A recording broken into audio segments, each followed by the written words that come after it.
Halo kawan literat, sehat-sehat ya kawan-kawan. Suasana memang sedang menarik, cerah, dan mengikuti suasana hati. Semoga halnya dengan kawan-kawan semua. Dan juga pembahasan kita kali ini perihal kejurnalistikan. Nah, pasti kalian sudah nggak asing kan dengan apa kata jurnalistik. Nah, sebenarnya jurnalistik ini sudah didefinisikan oleh berbagai ahli. Tapi kawan-kawan tahu nggak sih apa itu jurnalistik? Nah, agar kalian lebih tahu, yang sudah tahu ya, ataupun yang belum tahu, biar lebih tahu juga di sini bersama kawan-kawan yang sudah tahu sebelumnya. Nah, maka dari itu kita simak pembahasan jurnalistik kita kali ini. Gasker. Oke, jadi gini. Secara harfiah, jurnalistik itu artinya kewartawanan atau hal ihwal tentang pemberitaan. Nah, menurut KBBI, jurnalistik diartikan sebagai kegiatan untuk menyiapkan, mengedit, dan menulis surat kabar, majalah, atau berkala lainnya. Jurnalistik juga erat kaitannya dengan pers dan komunikasi massa, karena jurnalistik itu adalah seperangkat atau alat media massa yang bisa kita simpulkan kalau jurnalistik ini adalah suatu kegiatan yang berhubungan dengan pencatatan atau pelaporan setiap harinya. Setelah menyimak definisi jurnalistik, kawan-kawan pasti sudah ngerti ataupun sudah sedikit mengetahui apa itu jurnalistik. Nah, dengan kita menjadi mahasiswa, jurnalistik ini dibutuhkan dan ruang lingkupnya itu menjadi Persma. Nah, tapi kawan-kawan tahu nggak sih apa itu Persma? Persma ini bukan Persatuan Sepak Bola Malang yang dulunya selalu mencetak gol oleh heading Alberto Gonzalez, tapi Persma ini adalah Persma siswa. Nah, biar lebih jelasnya, kawan-kawan menyimak penjelasan berikut. Secara definisi, Persma adalah entitas atau kelompok yang merupakan seorang mahasiswa yang aktif melakukan penerbitan atau melakukan kerja-kerja jurnalistik gitu, di mana menyampaikan informasi, membuat berita baik di media sosial atau Instagram misalkan, atau di website atau platform-platform lain yang memang bisa digunakan untuk menyebarkan informasi gitu. Mengenai arah gerak Persma, artinya teman-teman perlu tahu dulu prinsip dari Persma atau mungkin fungsi dari Persma atau tujuan dari Persma, sehingga arah gerak yang dituju itu kemana gitu.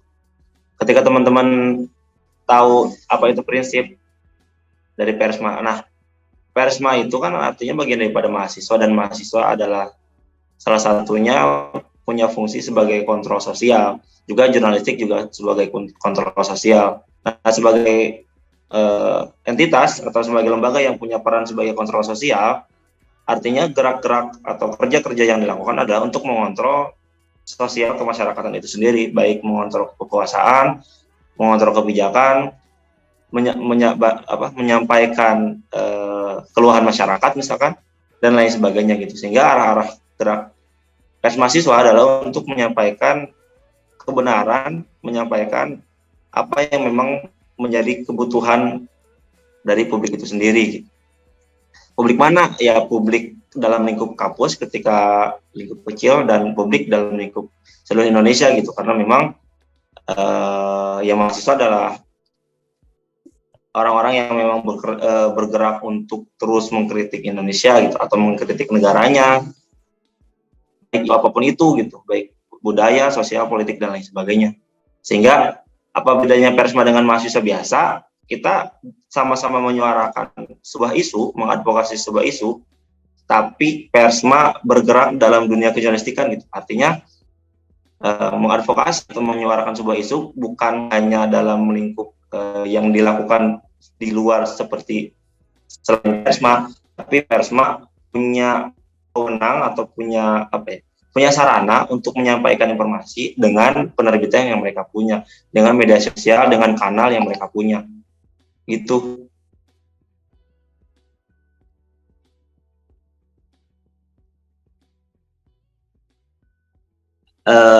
Perspektif Persma ini juga berkaitan dengan prinsip tadi gitu. Nah, selain kita sebagai media belajar untuk belajar membuat berita, untuk belajar membuat foto yang mengandung informasi dan lain sebagainya, apakah kita punya hak untuk mengabarkan sesuatu di luar kampus?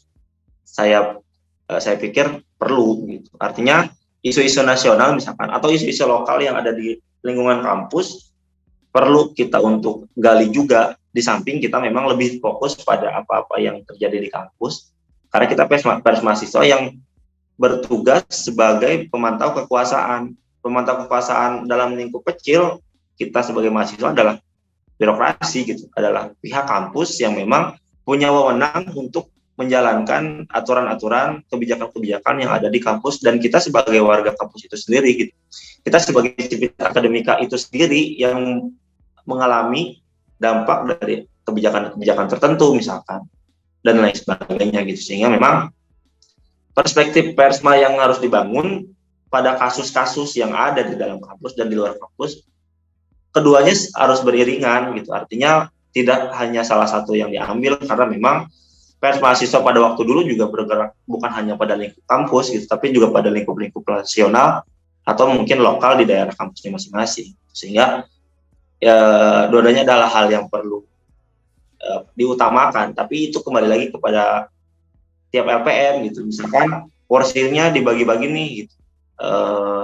Di luar kampus misalkan sekian persen, di dalam kampus sekian persen yang lebih besar, bukan untuk mengabaikan dari yang di luar kampus gitu, tapi untuk lebih fokus kepada isu-isu yang ada di kampus, mengadvokasi isu-isu di kampus yang memang ternyata banyak loh gitu, isu yang memang bisa digali, isu-isu yang bisa dikawal. Dan ketika kita misalkan terlalu sibuk di luar dan di kampus tertinggal, nanti kita sebagai media yang punya peran sebagai media alternatif, siapa yang mengabarkan isu-isu di dalam kampus kalau bukan kita sebagai pers mahasiswa gitu. Paling itu. Ketika kita udah tahu prinsip pers mahasiswa apa, arah geraknya kayak gimana gitu, terus perannya seperti apa, kita perlu akan tahu perbedaan dari pers mahasiswa dan humas kampus. Kalau kita lihat dari definisi mungkin agak mirip gitu, pers mahasiswa, entitas mahasiswa atau sekelompok mahasiswa yang bergerak dalam kerja-kerja jurnalistik yang memiliki penerbitan dan menyampaikan informasi. Sepintas mirip gitu dengan humas kampus yang juga mengabarkan informasi. Tapi apa yang membedakan ya dalam konteks apa ya, dalam konteks kerja-kerja jurnalistik yang dilakukan. Artinya ya jurnalistik kan bukan jurnalistik bukan humas, karena humas hanya mengabarkan apa yang memang perlu untuk dikabarkan. Artinya ada by design dari perusahaannya atau misalkan dari kampusnya itu sendiri untuk dikabarkan atau dikeluarkan si informasi tersebut gitu. Nah, sedangkan jurnalis mencari informasi yang untuk kepentingan. Kalau humas kampus menyampaikan informasi untuk kepentingan kampus gitu. Mungkin sedikit perbedaannya itu gitu. Pers mahasiswa untuk kepentingan mahasiswa atau untuk kepentingan kampus atau untuk kepentingan publik atau untuk kepentingan masyarakat kampus gitu. Sedangkan humas kampus untuk kepentingan kampus itu sendiri. Ya terlepas kepentingannya apa, apakah negatif atau positif, kembali lagi kepada tujuan daripada humas itu sendiri gitu. Tapi ya memang ya itulah humas gitu. Dia hanya mengabarkan apa yang memang terjadi kepentingan perusahaannya atau kampusnya itu sendiri atau lembaganya itu sendiri gitu. Karena memang kita juga nanti ketika misalkan saya sebagai mahasiswa ilmu komunikasi menjadi humas, ya karena profesi saya humas ya saya akan mengabarkan sesuai dengan profesi saya gitu. Tapi ketika saya jadi jurnalis, saya harus mengabarkan apa yang memang harus diketahui oleh publik. Ya, yang harus digarisbawahi adalah dengan perbedaan yang ketara ini gitu. Jangan sampai teman-teman pers mahasiswa malah menjadi humas kampus. Maksudnya sedikit benteng yang harus teman-teman bisa buat agar kita sebagai pers mahasiswa bukan humas kampus yang hanya mengabarkan kebaikannya aja, tapi juga kita mengkritisi kampus, juga perlu untuk mengapresiasi kampus ketika memang prestasi kampus itu bagus atau misalkan sesuai dengan realitanya gitu dan memang berdampak baik bagi masyarakat kampus itu sendiri gitu.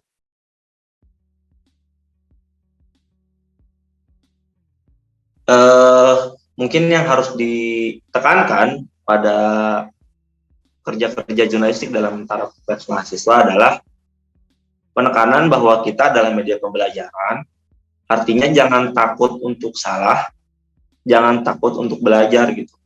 karena kita bukan media mainstream yang tujuannya, salah satu tujuannya adalah untuk uang gitu, untuk bisnis, untuk berjalannya sebuah perusahaan, untuk kembalinya modal dalam pembuatan media itu sendiri. Apakah salah? Ya tidak, karena memang ya profesi gitu, jurnalis itu ada profesi yang wajar perusahaan tersebut mencari uang. Nah, kita sebagai pers mahasiswa bukan media yang mencari keuntungan gitu. Ya meskipun ada markom, ada perusahaan dan lain sebagainya, itu sebagai tambahan untuk berjalannya organisasi kita, bukan sebagai tujuan utama. Maksudnya adalah ketika kita sebagai pers mahasiswa, teman-teman yang mengikuti PJTD yang ingin masuk kepada lembaga pers mahasiswa harus punya tekad bahwa ya saya masuk ke sini untuk belajar gitu. Hingga akhirnya ketika teman-teman ada salah, teman-teman belajar lagi, bukan masuk untuk bisa langsung jadi jurnalis yang hebat misalkan, atau masuk hanya untuk mau diandalkan ketika yang diandalkannya adalah apa yang sudah kita kuasai sebelumnya gitu. Bukan itu, tapi saya dulu misalkan ketika masuk ke jurnal pos media waktu itu belum bisa membuat berita straight news, ya artinya harus belajar untuk bisa buat berita itu, bagaimana cara membuat straight news, sehingga kerja-kerja jurnalistik bisa berkembang di keseharian saya sebagai anggota daripada jurnal pos media itu sendiri. Atau misalkan saya sudah bisa bikin straight news tapi membuat picture human interest agak sulit nih, bagaimana caranya? Ya pelatihan.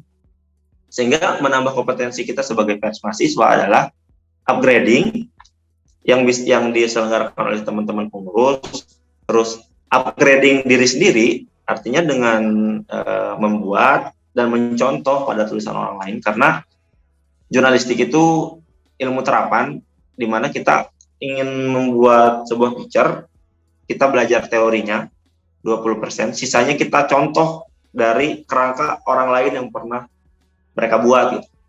Sehingga memang itu dapat membantu kita sebagai orang yang bekerja yang bergerak dalam kerja-kerja jurnalistik untuk bisa berkembang kesehariannya dalam menyampaikan informasi. Yang tadi terus selain untuk bisa belajar, ya kita sebagai media advokasi juga, dengan kita bisa mengadvokasi isu, apa yang dapat kita advokasi ketika kita belajarnya aja malas-malasan gitu, misalkan bikin strategisnya aja masih susah, atau misalkan bikin strategisnya aja masih 8 jam misalkan. Karena apa? Karena belum terlatih gitu, bukan karena susah. Ketika rajin atau terbiasa, karena sering lihat contoh orang lain, bikin sendiri, ya nantinya akan terbiasa, sehingga kerja-kerja jurnalistik, prinsip-prinsip jurnalistik, dan fungsi juga peran kita sebagai pers mahasiswa bisa dijalankan. Gitu. Dengan sudah memahami apa itu persma dan definisi jurnalistik ini mempunyai banyak jenisnya. Yang pertama ada jurnalistik cetak, kedua ada jurnalistik elektronik, yang ketiga ada jurnalistik online. Nah, tadi kita udah bahas definisi jurnalistik dan juga persma. Kalau gitu, sekarang kita bakal bahas soal jurnalistik sebagai proses teknik dan ilmu. Pertama, jurnalistik sebagai proses yang meliputi peliputan, penulisan, penyebar luasan info aktual yang melalui media. Kedua, jurnalistik sebagai teknik yang meliputi keahlian dalam menulis dan keterampilan meliput. Ketiga, jurnalistik sebagai ilmu yang meliputi ilmu komunikasi massa, dan juga jurnalistik adalah kajian tentang komunikasi ataupun tentang media massa. Pelaku jurnalistik ini disebut sebagai wartawan.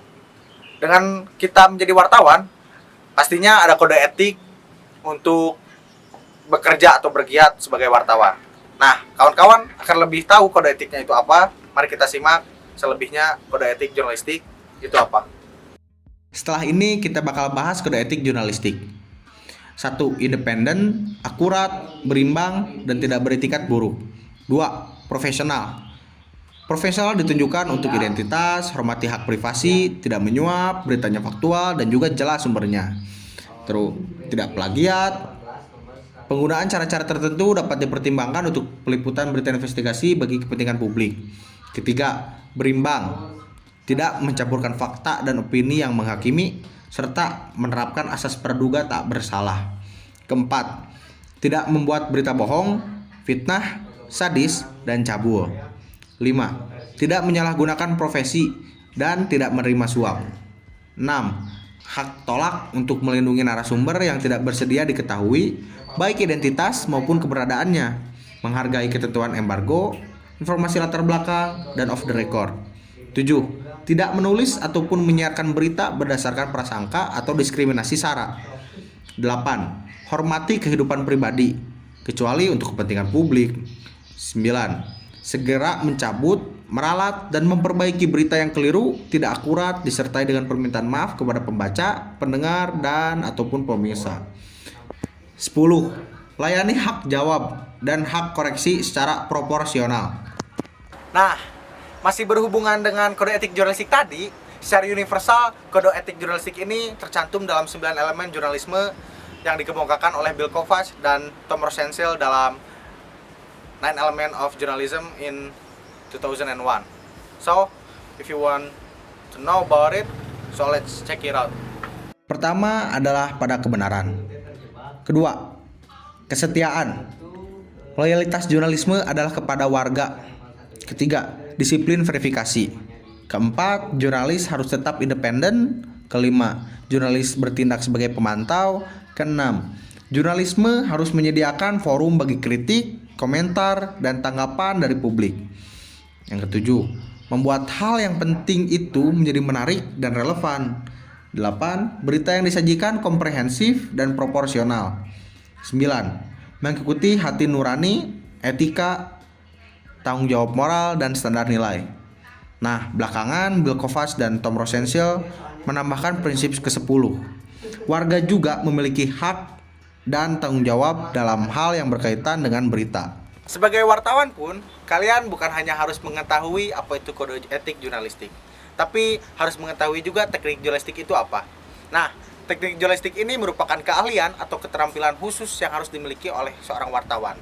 Nah, meliputi apa aja sih? Yang pertama, reportase, penulisan, ataupun penyuntingan berita, serta wawasan ataupun penggunaan bahasa jurnalistik ataupun bahasa media. Nah, agar lebih tahu apa penjelasan hal-hal berikut tadi, mari kita simak penjelasannya yang akan dipandu oleh saya juga sih. Pertama, teknik reportase. Teknik reportase mencakup observasi, wawancara, dan juga studi literatur. Teknik reportase ini misalnya digunakan oleh jurnalis ketika meliput aksi. Jurnalis harus tahu segala hal dari sebelum aksi dimulai sampai aksi selesai. Misalnya juga meliput yang lainnya. Contohnya nih, ketika jurnalis akan meliput suatu bencana, jurnalis akan turun ke lapangan, tempat di mana bencana itu berlangsung. Untuk melakukan observasi, lalu jurnalis akan mewawancara narasumber seperti warga yang terkena dampak, kepolisian, ataupun RT setempat untuk bertanya tentang kejadian tersebut secara langsung. Setelah mendapatkan hasil wawancara, jurnalis akan menyiapkan tulisan yang akan dipublikasi. Tapi sebelum itu, jurnalis tetap harus melakukan studi literatur untuk mengecek fakta-fakta tertentu. Setelah semuanya rampung, tulisan jurnalis siap dipublikasi. Nah, kedua, ada news writing. Sebagai orang yang bergiat dalam hal pemberitaan, tentunya penulisan berita menjadi keterampilan utama bagi wartawan. Setelah melakukan teknik reportase, wartawan harus mampu menulis berita yang diliputnya. Ketiga, editing. Tidak hanya menulis isi berita, seorang wartawan pun harus piawai menyunting naskah sebelum dipublikasikan seperti memperbaiki ejaan, redaksi, dan sebagainya. Nah, yang terakhir ada bahasa jurnalistik. Ketika seseorang menjadi wartawan atau berkecimpung dalam dunia jurnalistik, tentunya mereka harus paham atau bahkan harus menguasai kaidah bahasa pers atau bahasa media dengan ciri khas, ringkas, lugas, dan mudah dipahami. Bahasa jurnalistik sendiri adalah bahasa yang digunakan oleh wartawan. Karena yang digunakan oleh Warmindo itu ya Pak Ius. Nah, tentunya bahasa ini mempunyai karakteristik. Nah, karakteristik dari bahasa jurnalistik itu hanya ada satu, jangan bertele-tele. Kalau bertek-tek-tek digunakan oleh Pak Ius dan Warmindo. Kurang lucu kan? Biar lebih jelas lagi, kita bahas apa itu jurnalistik. Nah, bahasa jurnalistik itu tentunya harus ringkas dan juga lugas. Ya, yang penting jangan ngalor ngidul lah. Dalam praktiknya, proses jurnalistik ini dimulai dari perencanaan berita, peliputan peristiwa, penulisan naskah berita, penyuntingan, sampai pada publikasi pada media massa. Ya, meliputi Instagram atau sosial media lainnya, dan juga laman-laman berita yang kita punya. Nah, mungkin kalian juga masih nggak tahu siapa saja yang terlibat dalam proses pemberitaannya. Nah, agar lebih tahu proses pemberitaan itu masuk siapa kemana aja sih dan siapa aja. Nah, khususnya di Literat, manajemen redaksi itu terlibat orang-orang dan tim-tim seperti ini. Pertama, R&D memberi hasil riset kepada pemimpinan redaksi. Kedua, pemimpin redaksi membuat deadline dan juga menentukan orang-orangnya siapa yang membuat pada tanggal-tanggal tersebut. Ketiga, autor menulis tulisan yang sudah ditentukan oleh pemimpin redaksi. Ketiga, editor mengedit tulisan yang telah dibuat oleh autor. Lalu desainer mendesain konten tersebut. Kelima, pemimpin redaksi meneruskannya ke webmaster untuk membuat tautan untuk tulisan agar bisa dibaca secara lengkap di laman web. Dilanjut oleh medsos manager untuk membuat tautan di sosial media seperti Instagram, Twitter, dan lainnya. Kemudian, public relation membagikan konten literat di semua media sosial.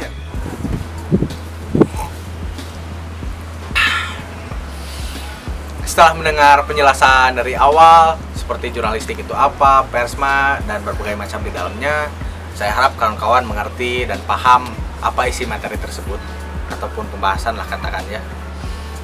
Terima kasih setelah mendengar penjelasan ini, dan jangan lupa untuk mengikuti proses-proses lainnya. Terima kasih tentunya untuk semua. Aku sayang padamu, aku sayang kalian semua. Literat, kabarkan kebenaran.